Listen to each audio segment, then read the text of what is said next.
भारत में कोविड-19 के मामलों में लगातार गिरावट देखी जा रही है। मई की शुरुआत में जहां 4 लाख केस प्रतिदिन आते थे, वह अब घटकर आधे हो गए हैं। लेकिन कोरोना की सेकेंड वेव में पहली के मुकाबले कुछ केस बच्चों में भी आ रहे हैं। बच्चों में बुखार, खांसी, डायरिया, पेट में दर्द और कमजोरी जैसे लक्षण पाए गए हैं। हालांकि उनमें लक्षण अभी काफी हल्के पाए जा रहे हैं। नीति आयोग के सदस्य स्वास्थ्य डॉक्टर वीके पॉल ने बताया कि बच्चों में कोविड-19 के 2 रूप हो सकते हैं। पहले में खांसी, बुखार और निमोनिया जैसे लक्षण दिख सकते हैं, जिनके चलते कुछ मामलों में बच्चों को अस्पताल में भर्ती कराना पड़ सकता है। वहीं दूसरे मामलों में कोविड होने के 2 से 6 हफ्ते बाद बच्चों में हल्का बुखार, शरीर पर रैशेज, आंखों में सूजन, सांस लेने में परेशानी, डायरिया, उल्टी आदि लक्षण नजर आ सकते हैं। यह फेफड़ों को प्रभावित करने के साथ साथ शरीर के विभिन्न हिस्सों में फैल सकता है। इसे मल्टी सिस्टम इन्फ्लेमेटरी सिंड्रोम कहा जाता है।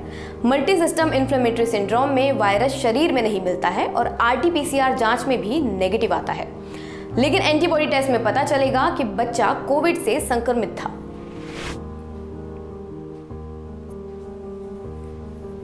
स्वास्थ्य मंत्रालय ने बताया कि बच्चों में कोविड-19 अक्सर स्पर्श यानी किसी चीज को छूने से फैलता है और उन्हें अस्पताल में भर्ती होने की कम ही जरूरत होती है। केवल 2 से 3% संक्रमित बच्चों को ही अस्पताल में भर्ती होने की जरूरत पड़ सकती है। डॉक्टर वीके पॉल कहते हैं कि भले ही उपचार मुश्किल नहीं है, लेकिन यह समय से किया जाना बेहद जरूरी है। चलिए सुनते हैं उन्होंने क्या कहा।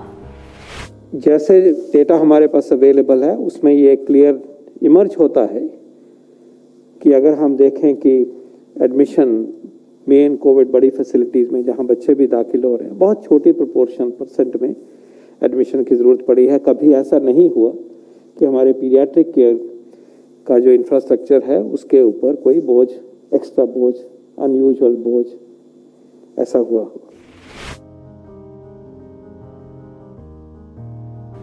दिल्ली स्थित एम्स के डॉक्टर राकेश गर्ग कहते हैं कि बच्चों में जब एक्सपोजर होता है तो 3 से 4 दिन के बाद उनमें लक्षण आने शुरू होते हैं।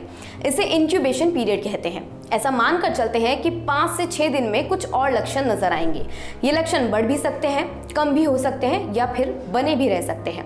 इस दौरान ध्यान देना है कि बच्चा 1 मिनट में कितनी बार सांस लेता है। वह कहते हैं कि बच्चे को दस्त लग जाए, चेहरे पर रिंकल्स आ जाए, डिहाइड्रेशन शुरू हो जाना, आंख अंदर को जाने लगना, ठीक से खाना ना खाना, बातचीत ना करें, मॉनिटरिंग के दौरान कुछ भी बदलाव आ रहे हैं जो बच्चे को परेशान कर रहे हैं तो डॉक्टर से संपर्क करें। जैसे कि स्वास्थ्य मंत्रालय ने बताया कि बच्चों में लक्षण बहुत जल्दी नजर नहीं आते हैं, लेकिन फिर भी ये वायरस परिवार के दूसरे सदस्यों को संक्रमित कर सकता है। इसके लिए सबसे ज्यादा जरूरी है कि कोविड अप्रोप्रिएट बिहेवियर का पालन करें और बच्चों को भी कोरोना से बचने के उपाय जैसे मास्क पहनना, सुरक्षित शारीरिक दूरी रखना, हाथ धोना सिखाएं और अगर उनमें कोई भी लक्षण दिख रहे हैं तो इसे नजरअंदाज बिल्कुल भी ना करें।